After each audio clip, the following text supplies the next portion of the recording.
नमस्कार दोस्तों, स्वागत है आपका किंजल लर्निंग आरपीएससी के ऊपर। 13 जून वाली क्लास है हमारी और चलिए चलते हैं, आगे बढ़ते हैं। 13 जून की क्लास में क्या क्या होने वाला है उससे पहले मैं आप लोगों को बता देता हूं कि अगर आप एप्लीकेशन डाउनलोड करेंगे तो किंजल लर्निंग के नाम से आपकी एप्लीकेशन मिलेगी आपको प्ले स्टोर के ऊपर। वहां जाकर आपको करना क्या है, देखो दोस्तों, वहां जाकर आपको किंजल लर्निंग के नाम से एप्लीकेशन को डाउनलोड करना है। सिर्फ किंजल लर्निंग के नाम से आएंगी। अपना YouTube channel Kinjal learning RPSC है और टेलीग्राम चैनल भी किंजल लर्निंग आरपीएससी के नाम से ही है। क्या क्या मिलेगा एप्लीकेशन में? आपको जूनियर अकाउंटेंट की टेस्ट सीरीज मिलने वाली है, बहुत बेहतरीन। पार्ट फर्स्ट और पार्ट सेकंड दोनों पेपर मिलेंगे। दोनों पेपर में 20-20 मॉक टेस्ट मिलने वाले हैं। कुल 40 मॉक टेस्ट मिलेंगे। बेहतरीन आपको टेस्ट सीरीज मिलने वाली है। क्वेश्चनों के नीचे ही आपको व्याख्या मिलेगी, किसी से पूछने की जरूरत नहीं है आपको क्वेश्चन में क्या आया है, बिल्कुल बहुत सटीक व्याख्या होगी। टॉपिक वाइज 15 टेस्ट रहेंगे और बाकी 5 टेस्ट फुल लेंथ वाले होंगे, जैसा कि आप एग्जाम में दे रहे हो। इसी के साथ में आपको एसआई के लिए भी पेपर मिलने वाला है, पेपर सेकंड और पेपर फर्स्ट दोनों के दोनों मिलने वाले हैं। अगर यहाँ पर आप बात करोगे तो इसमें भी आपको टॉपिक वाइज मिलेंगे, व्याख्या सहित प्रश्न मिलेंगे। 15 टॉपिक वाइज और 5 फुल लेंथ वाले आपको टेस्ट मिलने वाले हैं। इसके अलावा लास्ट में आपको बता देता हूँ कि पटवार परीक्षा के भी आपको टेस्ट सीरीज यहाँ पर मिलने वाली है। बेहतरीन टेस्ट सीरीज मिलने वाली है पटवार की भी। इसमें तो एक ही पेपर होगा आपको, उसमें भी टॉपिक वाइज और आपको पूरे के पूरे आपको व्याख्या सहित प्रश्न मिलने वाले हैं। अपना किंजल लर्निंग आरपीएससी के नाम से टेलीग्राम चैनल भी है, यहाँ आप देख सकते हैं। इसके साथ इंस्टाग्राम को भी आप फॉलो कर सकते हैं। पहले प्रश्न के ऊपर चलते हैं दोस्तों। कौन सा देश 2030 तक ग्रिड के माध्यम से भारत के साथ ऊर्जा को एकीकृत करने वाला है? तो इसमें आएगा दोस्तों श्रीलंका आने वाला है। अगर श्रीलंका की बात करेंगे तो 2030 तक भारत के साथ ग्रिड कनेक्टिविटी करते हुए क्षेत्रीय ऊर्जा एकीकरण के लिए ये तैयार होने वाला है। इसकी मीटिंग कंप्लीट हो चुकी है। श्रीलंका में अगर हम बात करेंगे तो ऊर्जा मंत्री कंचल विजयसेखरा ने ट्वीट किया था इस बारे में कि 2 दशक से अधिक समय से क्षेत्रीय ऊर्जा एकीकरण पर बातचीत चल रही है। 2 दशक का मतलब 20 साल हो चुकी है हमें, बट अभी उनको ये सफलता मिली है कि जल्दी से भारत इसके साथ काम करने वाला है। अन्य तथ्य देखेंगे हम यहाँ पर श्रीलंका के साथ में राष्ट्रीय पोषण सप्ताह भी शुरू किया गया श्रीलंका में। अगर बात करेंगे आगे तो भारत ने श्रीलंका को $1 बिलियन की क्रेडिट लाइन प्रदान की है। आप जानते हैं बहुत ही क्राइसिस से गुजर रहा है श्रीलंका। कुछ दिनों से वहाँ बवाल मचा हुआ था, सरकारें अस्थिर थी, पब्लिक रोडों पे आ चुकी थी। बहुत अच्छे से आपने काफ़ी बार इसके वीडियो देखे होंगे। श्रीलंका के सुप्रीम कोर्ट ने समलैंगिकता को अपराध की श्रेणी से मुक्त कर दिया है। श्रीलंका के बैंक ने एक भारतीय रुपया जिसका नाम क्या है, नामित नोस्ट्रो खाता खोला है। नामिक नोस्ट्रो खाता, ये इंपॉर्टेंट है, इसका थोड़ा सा आप ध्यान रख लेंगे दोस्तों। आगे चलेंगे। दिवंगत CDS विपिन रावत के सम्मान में श्रीलंका ने एक इसमें मुक्तिनाथ मंदिर में घंटी लगवाई है। तो ये भी एक अच्छी वाली बात है, भारत के लिए इतना सम्मान मिल रहा है विदेशों में। अगला प्रश्न देखेंगे यहाँ पर, किस देश के पूर्व राष्ट्रपति पर गोपनीयता दस्तावेजों के मामले में अभियोग लगाया गया है? तो अमेरिका के पूर्व राष्ट्रपति है, नाम आप जानते हैं, डोनाल्ड ट्रंप है। काफी विवादों में रहे हमेशा से। अमेरिका के पूर्व राष्ट्रपति डोनाल्ड ट्रंप ने फ्लोरिडा स्थित आवास पर गोपनीय दस्तावेज मिलने से मामले में उनके इसमें अभ्यारोपित किया गया है। मामला क्या था आप लोग जान सकते हैं। ट्रंप दोबारा राष्ट्रपति पद का चुनाव लड़ने वाले हैं। ऐसे में मुकदमा उनकी राह में बाधा बन सकता है। न्याय विभाग ने अभियोग की तत्काल इसमें सार्वजनिक पुष्टि तो नहीं की है, लेकिन बातें चल रही है। तो ये मामला सामने निकल के आया था। अन्य चीजें देखेंगे हम यहाँ पर, तो यूएसए के सुप्रीम कोर्ट ने ट्विटर और गूगल को उसकी वेबसाइट पर पोस्ट कंटेंट के लिए उत्तरदायी नहीं ठहराया। ये पहले से एक मामला चल रहा था। टिकटॉक पर प्रतिबंध लगाने वाला पहला अमेरिकी राज्य मोंटाना बनेगा। अब आगे बात करेंगे तो गीता राव, सबसे इंपॉर्टेंट यही है इस लाइन में, इस पेज में। गीता राव गुप्ता को महिला संबंधी मुद्दों के लिए अमेरिकी दूत नियुक्त किया गया है। तो ये सबसे इंपॉर्टेंट बात इस लाइन की, ध्यान रखेंगे। अगले प्रश्न में चलते हैं दोस्तों। यहाँ देखेंगे यहाँ पर मर्सरे के कॉस्ट ऑफ लिविंग सर्वे, ठीक है, मर्सरे के कॉस्ट ऑफ लिविंग अगर सर्वे की हम बात करेंगे तो उसके अनुसार भारत में प्रवासियों के लिए सबसे महंगा शहर कौन सा है? महंगा शहर मुंबई सबसे महंगा शहर है भारत में, नंबर 1 पर।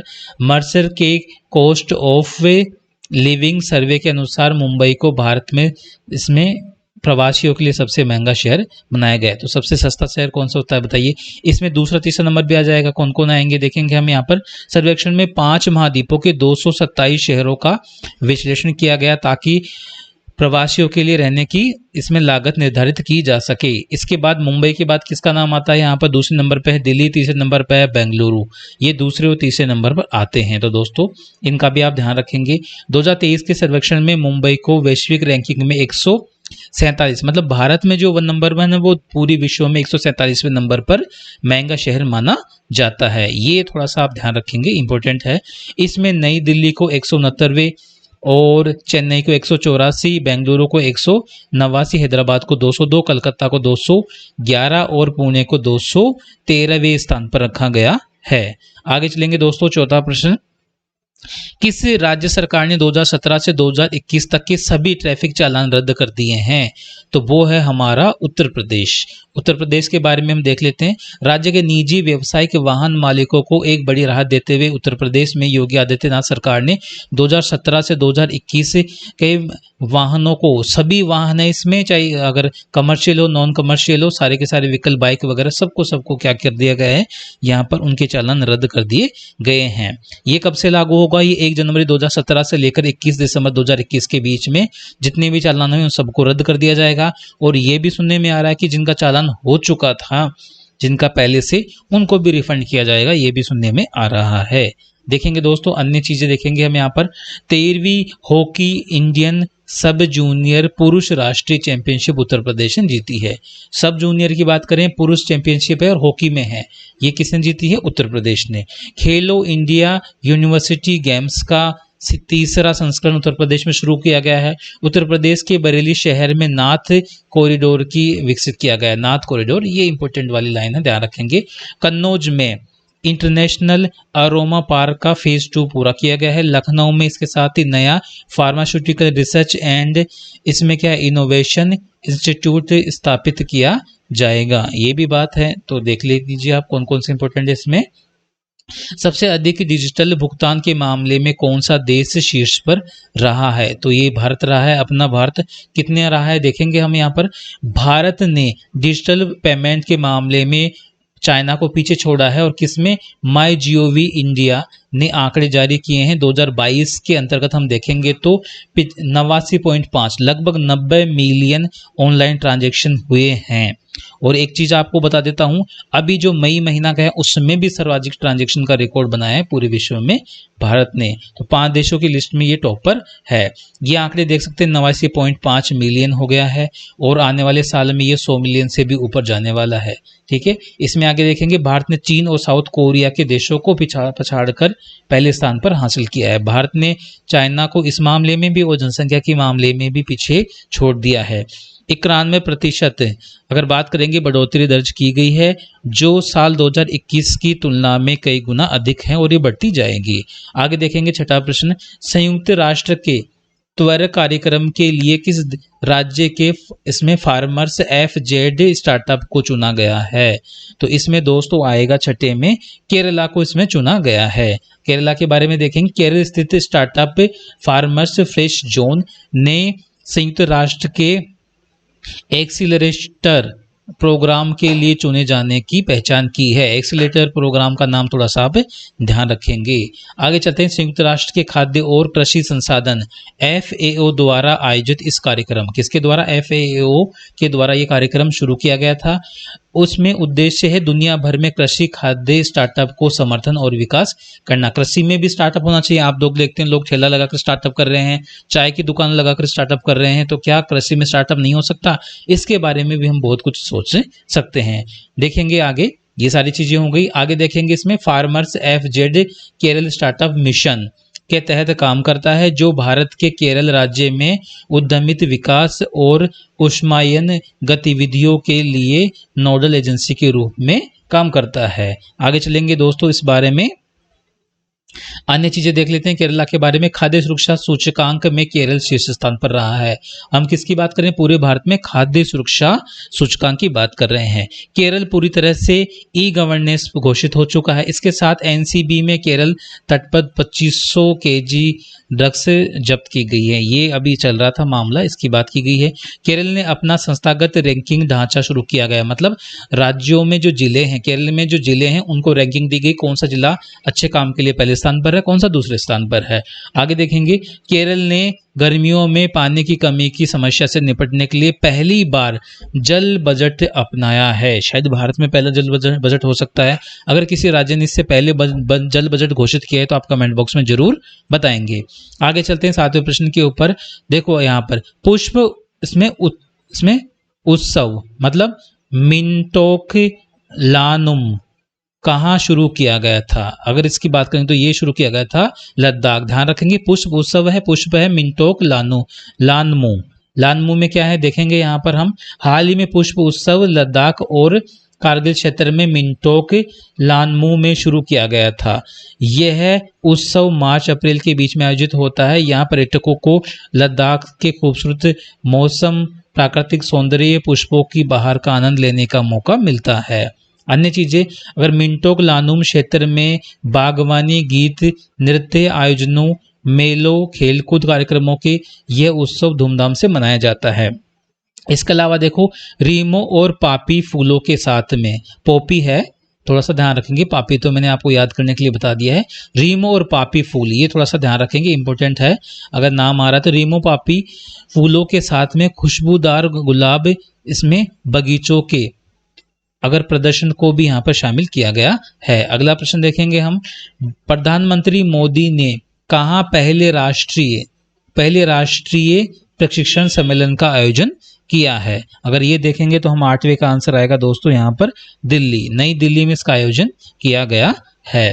प्रधानमंत्री मोदी ने नई दिल्ली में प्रगति मैदान में देश के पहले राष्ट्रीय प्रशिक्षण इसमें सम्मेलन का आयोजन किया है। आगे देखेंगे, इस सम्मेलन में केंद्रीय, राज्य प्रशासनिक प्रशिक्षण संस्थानों और अनुसंधान जैसे कई प्रशिक्षण संस्थाओं के 1500 से ज्यादा प्रतिनिधि भाग लिए हैं। ठीक है, और केंद्र और राज्य स्थानीय सरकारों के प्रशासनिक अधिकारियों के साथ साथ निजी क्षेत्र के विशेषज्ञ भी सम्मिलित होंगे। किस तरीके से अच्छी गवर्नेंस किया जा सके, इस बारे में इसका काम हो रहा है। अगला प्रश्न देखेंगे, भारत और कौन सा देश 2030 तक 1 बिलियन यूरो का इसमें द्विपक्षीय व्यापार करने पर सहमत हुए? 1 बिलियन यूरो की बात करें, यहाँ पर डॉलर की बात नहीं करें तो वो दो देश है सर्बिया। सर्बिया देश है, आप देखेंगे यूरोप का एक देश है छोटा। इस बारे में देखेंगे, राष्ट्रपति मुर्मू ने सर्बिया के राष्ट्रपति एलेक्जेंडर वुकिक के साथ में प्रतिनिधिमंडल की स्तर की बैठकों में दोनों देशों के बीच आर्थिक साझेदारी बढ़ाने पर भी जोर दिया है। इसके अलावा इन बैठकों का निचोड़ ये रहा कि भारत और सर्बिया में 1 बिलियन यूरो के द्विपक्षीय व्यापार के सहमत हो गए हैं। आप ये कहोगे ये इतना व्यापार करने पर सहमत क्यों है? यूरोप के सभी देश विकसित, आप लोग जानते हैं। अगर विकसित देशों के साथ में हम ट्रेड करते हैं तो हमारे देश को भी बहुत सारा फायदा होने वाला है। आगे चलते हैं। इस संबंध में सर्बिया के बेलग्रेड में 8 जून 2023 को विदेश मंत्री ने कहा कि राष्ट्रपति द्रौपदी मुर्मू और इनके सर्बियाई समकक्ष एलेक्जेंडर के बारे में क्या किया है, 32 करोड़ यूरो से लेकर वो चाहते हैं कि अब ये व्यापार 1 अरब यूरो तक पहुंच जाए। अभी तक 32 करोड़ यूरो का है।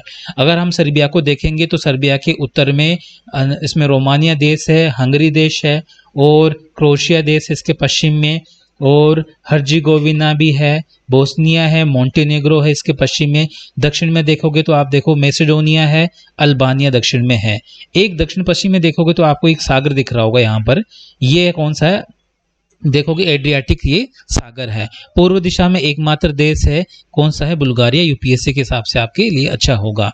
आज का अंतिम प्रश्न है दोस्तों, देखते हैं किस राज्य के मुख्यमंत्री ने द्विवार्षिक एकीकृत जल संसाधन कार्य योजना का शुभारंभ किया है। तो ये राज्य है हरियाणा। हरियाणा में क्या हुआ है देखेंगे। हरियाणा के मुख्यमंत्री मनोहर लाल खट्टर ने द्विवार्षिक एकीकृत जल संसाधन कार्य योजना शुरू की है। बिहार इसमें हरियाणा के जो विद्यार्थी उनके लिए अच्छा है। 23 से 25 के बीच में ये रहेगा इसका कार्यकाल। अगर इसकी बात करेंगे तो इसका मेन उद्देश्य है जल की कमी वहां पर जल भराव की दोहरी चुनौतियों का सामना करना है दोस्तों। तो ये प्रश्न हो गए। अन्य तथ्य देखेंगे हम हरियाणा के बारे में। हरियाणा ने झारखंड को हराकर 13वीं हॉकी इसमें इंडिया सब जूनियर महिला राष्ट्रीय चैंपियनशिप जीती है। ये देख सकते हैं। भारतीय रेलवे में अगर हम बात करेंगे हरियाणा की, तो यहाँ पर 100% रेल का विद्युतीकरण हो चुका है। वहाँ जो डीजल से चलने वाली ट्रेनें वो नहीं चलेंगी, 100% अब क्या नाम है इलेक्ट्रिक यहाँ पर चल रही है ट्रेनें। उत्तर भारत का पहला परमाणु संयंत्र हरियाणा में बनेगा।